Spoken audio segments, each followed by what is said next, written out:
Good evening, everyone. Welcome back once again to Vicious Reds. And of course, I am your host, your YouTube messiah, off and imitating another duplicator, Suicide Tim Vicious.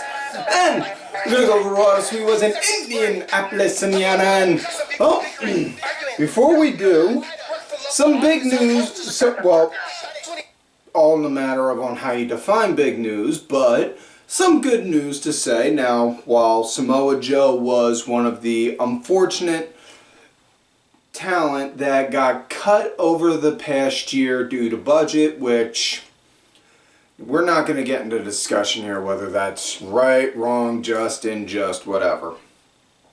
News did break as of the day of this recording earlier today that Samoa Joe is going to be inducted into the Ring of Honor Hall of Fame. He's going in along with the Briscoe brothers. All three guys very much so well deserve it. If you've never seen any of Joe's stuff from his time in Ring of Honor, highly recommend it. Especially, and this is saying something coming from me, but I would highly recommend checking out his feud with CM Punk. Because honestly, those guys put on some killer fucking matches. So, congratulations. Really hope for nothing but the best with Joe, and really pulling and praying to whatever God up there is listening, that Ring of Honor is able to not just pull the nose up come April, but keep it and stay up and flourish and go back to and prosper like they once did. Now with that said, let's switch gears, talk about last week via the SmackDown Rewind. And the big highlights from last week's SmackDown, it started out with Sonya Deville standing in the ring with her arm in a sling, talking about on how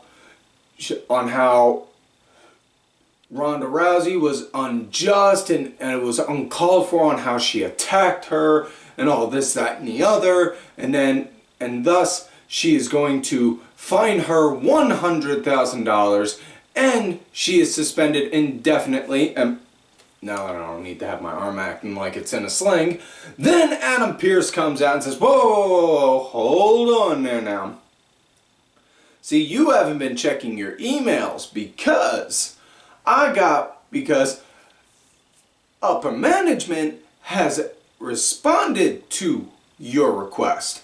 And they've said, and this comes directly from Vince, saying she's not suspended, she's not fined, and if you put a hand on Naomi before her match tonight, you're fired. So yeah, then Naomi came out, got in her face, like, it's kind of funny. Mr. McMahon said, you can't put a hand on me, but never said nothing about me putting a hand on you, and then just went up to her and did like a Rick James with the 5 fingers, say that a face slap right to her, knocked the taste right out of her mouth, knocked Sonya to the ground. Fast forward to the end of the night, Charlotte and Naomi had a fucking good match. One hell of a good match. Highly recommend you watch that. And side note, this was brought up to me in a discussion the other day, but this is an interesting time as far as with WWE wise, because it's now at a point where the women's matches and the women are more of an attraction than the male talent. And I'm not just talking about like for ooh-ah, glitz, glamour, sex appeal kind of way. I'm talking like in-ring quality wise. Now back to the main conversation. Naomi and Charlotte, hell of a match. Charlotte got the win, not much of a surprise. After the match though, Sonya Deville came in the ring. Hey, you lost, na kind of shit, and then Naomi just like, fuck this, started going at her. Charlotte then stepped in, and it was starting to be a 2-on-1 beatdown. Ronda Rousey then runs down, gets ready to put Sonya's other good arm in an armbar, and then Charlotte pulls Sonya out, Fast forward a day or two after SmackDown, and then it's officially announced Sonya and Charlotte are going to be competing against Naomi and Ronda Rousey in a tag match at Elimination Chamber this coming Saturday. Now, I'm going to say this, and I bring this up every time there is a Saudi show, because honestly, I really do feel like it should be mentioned. It's, you know, over-communicating is important in certain aspects, and sometimes you got to do that with teaching certain stuff, and this is one of them. This is, you know, people want to go and shit and say, oh, the Saudi shows are just funded by blood money, blah blah blah blah blah. Okay, I get that. Listen, I really do. Now, I'm not the biggest fan of them doing it over there either, but I'm also smart enough to think 3 to 5 steps ahead. Now, Saudi Arabia, country, not very much Western culture or Western influence over there. Now, obviously, I'm not talking like low-riding jeans or a Starbucks on every corner kind of sense. But, you know, you introduce small little things here and there. I mean, when WWE did their first Saudi Arabia show over there, that was when the country started allowing U.S. movies to be played over there, which, again, on behalf of the entire United States, I apologize that your first taste in U.S. cinema was the Emoji Movie. And, you know, you look on how the shows have systematically progressed. The first show, no women's matches, no mention of any women whatsoever. Big uproar, angry.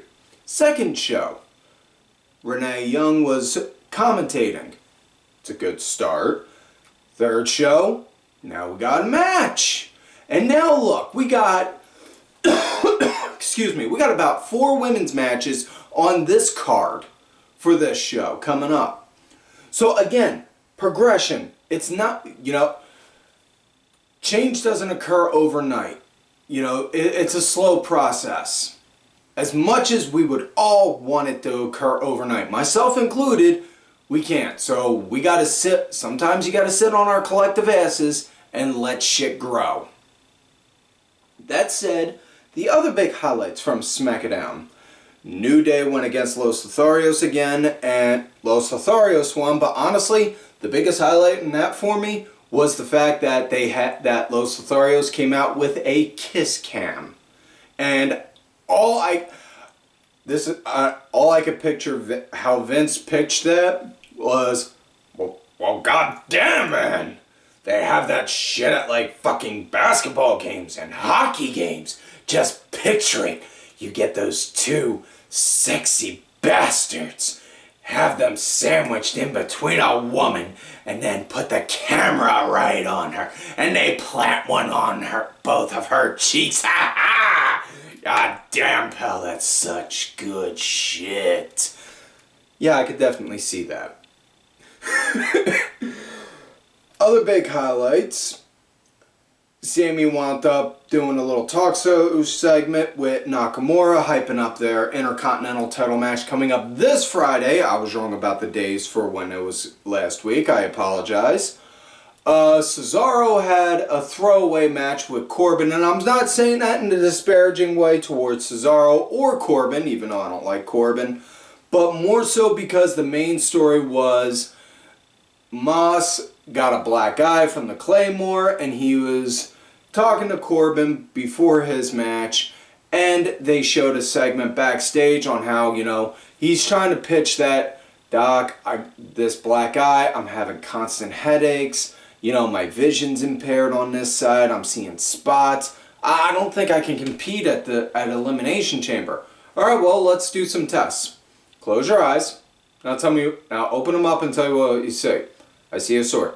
A sword! And then he sees McIntyre. Hey, fella. No, you're not trying to get out of our match at Elimination Chamber, are you? No.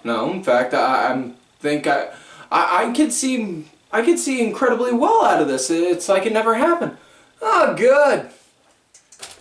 I knew you'd come around. By the way, lad, our match It's going to be Falls Count Anywhere, which means I get to have you anywhere I want. See you then. So yeah. Other than that, really, not much else. Oh, no, I'm wrong, I apologize. Aaliyah did have her rematch with Natalya in a pinfall or submission only, a quote-unquote Dungeon Rules match.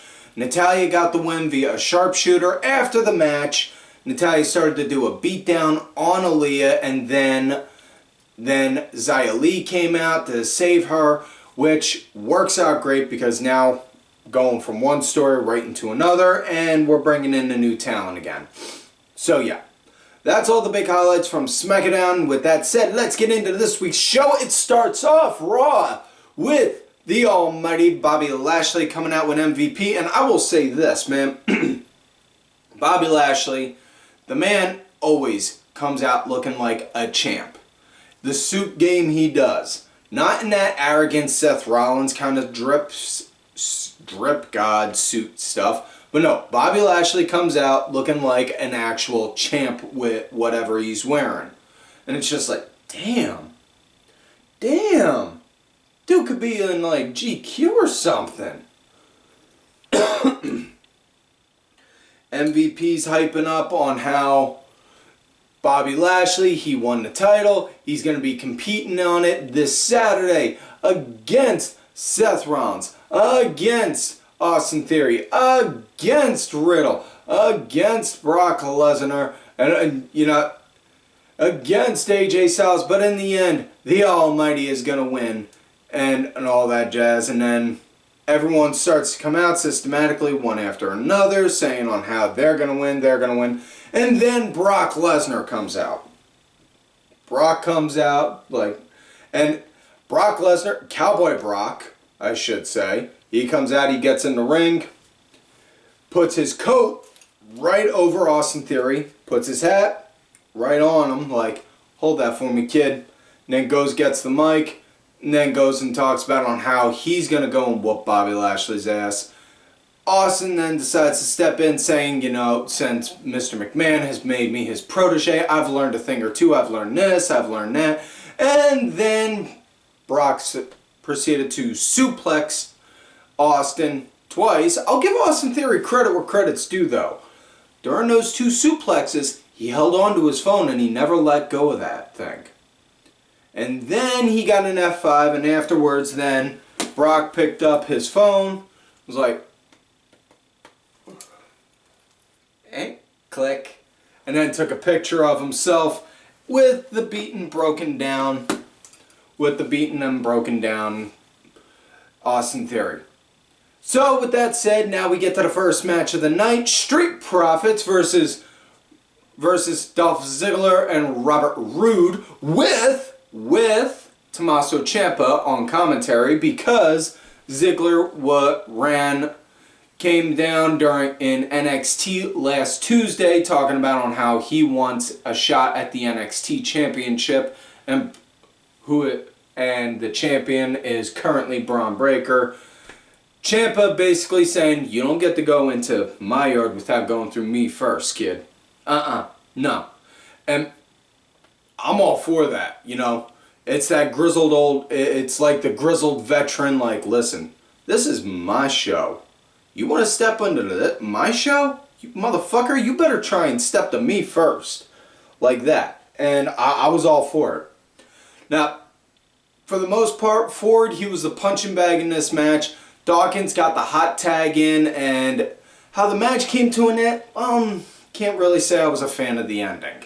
Because at the end, when Dawkins was in, he was working with Roode. Ziggler climbed down from the apron, got in Ciampa's face, taunting him like he was going to do a super kick. Ciampa, alright, good. Then picked up a glass of water, wham, splashed it at Dolph's face, fell to the floor, sold it like you thought somebody splashed acid on him. Roode's confused, like, what's going on? And then turns around, Dawkins, spinebuster, tags him forward. Ford does the big frog splash, 1, 2, 3, that is it. Excuse me. Next up, we got AJ Styles versus Damian Priest for Damian's coveted United States Championship. Now, I will say this. This was a good match. You know, had a nice start, good back and forth. I dug the pace and the flow of it. You know, and I really dug it. I really did. Personally, I would have liked a little more time, but TV time is value. TV time is money, and you can only have so much time for a match. And I get that. Match came to an end when AJ went for a phenomenal forearm, missed, rolled through, and then Priest countered it with a roll-up. Now, I will say this. Normally, right here is where you see me get all sorts of mad, all sorts of pissed off, and all sorts of hot because it was a roll-up finish. However, have to keep that line in mind for future reference. However, this was a roll-up finish that made sense because both guys were beating the shit out of each other non-stop. It wasn't like one person was on delivering an ass whooping and then the guy who's all sorts of beat up, broken down, about ready to pass out and die, wound up miraculously having enough strength to hold somebody over for 3 seconds. It was just, yeah. So, I'll allow it. I'm good. Not going to freak out. Not going to spaz. For those that may want to see it, sorry to disappoint. If you do want to see it though, feel free to hit me up on Twitter and I will gladly rant about a roll-up finish for $20. Moving forward, next matchup, we got Omos doing a handicap match against Cedrick Alexander and Shelton Benjamin. This is pretty much what you would expect. Omos pretty much murked these dudes. Match came to an end when Omos did the double choke slam onto Cedrick, 1, 2, 3. Next up, we got this match. I will say this match took a majority of the show. It was a women's gauntlet match. The winner gets the coveted last entry into the Elimination Chamber match. All 5 of the known entries. I will talk about number 6 at the end because they did announce it then. Rhea Ripley started out with Nikki A.S.H. Had a nice good start with it, you know. Had a nice good start with it.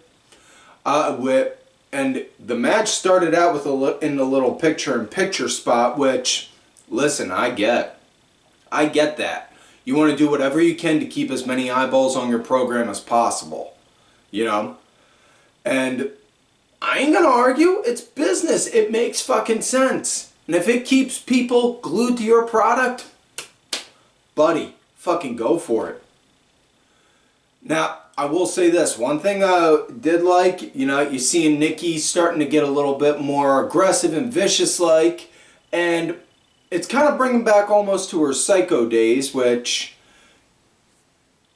I'm perfectly good if you could get a little bit of mix from that, mix it in with a little bit of the superhero, put them together, shake vigorously, pour, and enjoy. And I think that'd be perfect for her heel persona. Just saying. Just throwing it out there. It was a decent match. It came to an end when Rhea hit the Riptide on Nikki. Liv Morgan came out next and...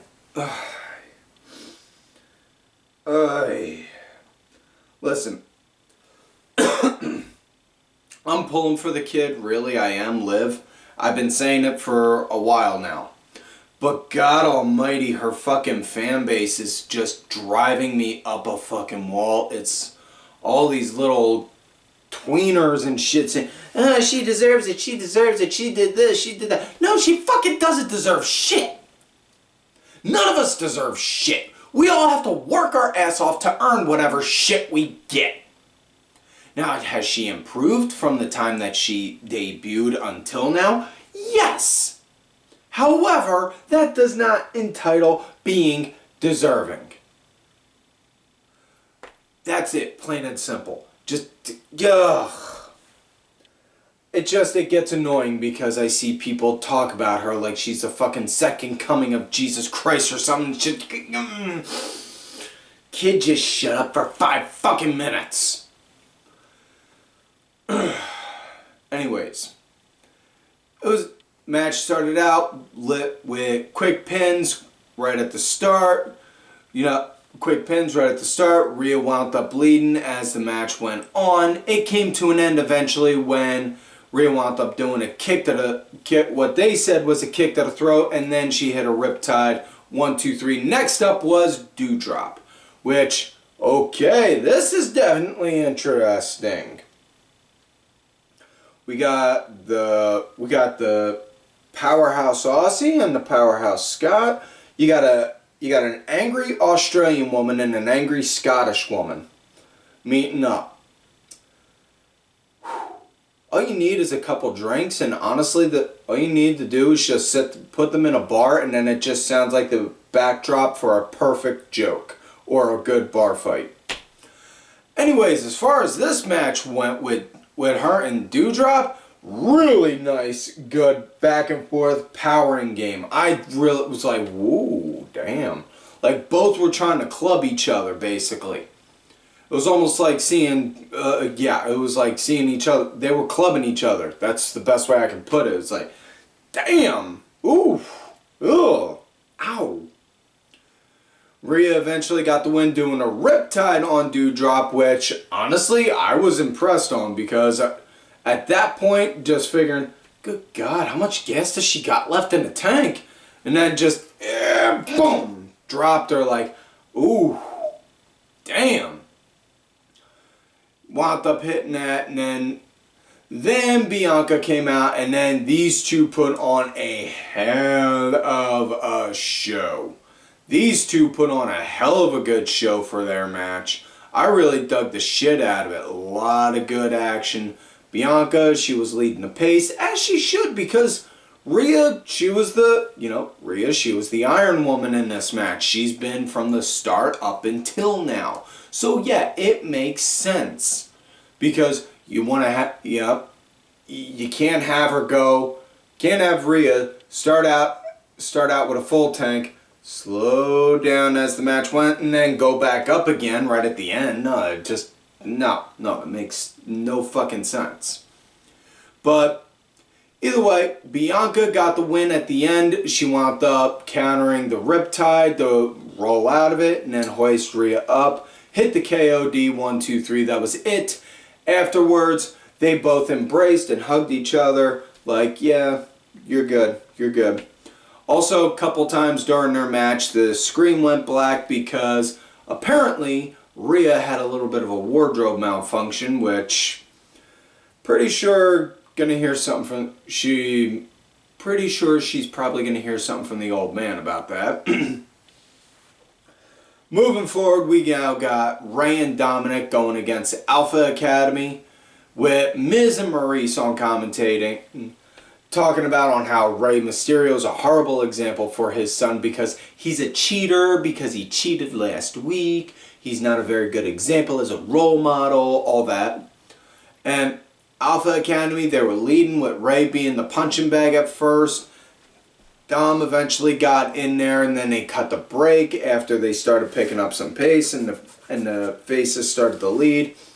They come back from break and Dom is the then punching bag, and then Rey eventually gets the hot tag in. The whole time, though, you hear Miz constantly emphasizing on how when Rey is not the legal man, he's in there, oh, he's cheating, he's cheating, he's cheating.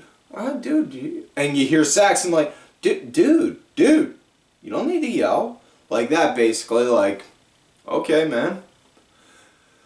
Excuse me. But at the end, Alpha Academy got the win. Dominik was up at the top. Miz got off commentary. Dom kicked him, which slowed him down for a few seconds, which they then said gave Gable enough time to recover. Did a diving crossbody off the top. Gable rolled on through and then rolled him up with holding a handful of tights. So it's not a roll-up finish. It was a roll over into countering the crossbody into a pin. So, basically, but after the match, though, Miz then proceeded to go and beat up Rey. So then they did announce at at Elimination Chamber that Rey Mysterio is going to be going against Miz. So, yeah.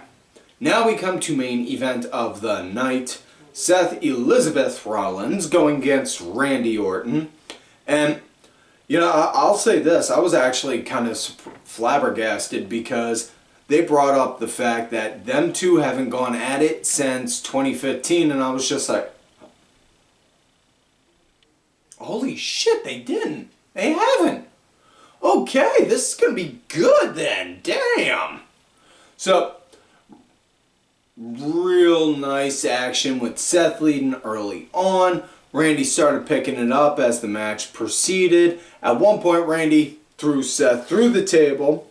And then, yeah, just like, it was just really good action. It brought back a lot of flashbacks, a lot of good memories from their matches back in 15. Like, ooh, nice. So, yeah, dug that. Match came to an end when Randy popped an RKO onto Seth just as he did. Alpha Academy's music played, and then they started the rundown. As they were, Riddle came out and stopped them. Randy then got out of the ring, started beating the shit out of Alpha Academy. They didn't put a hand on him, though, because then it would have been a DQ. It was just Randy came up and snuck him.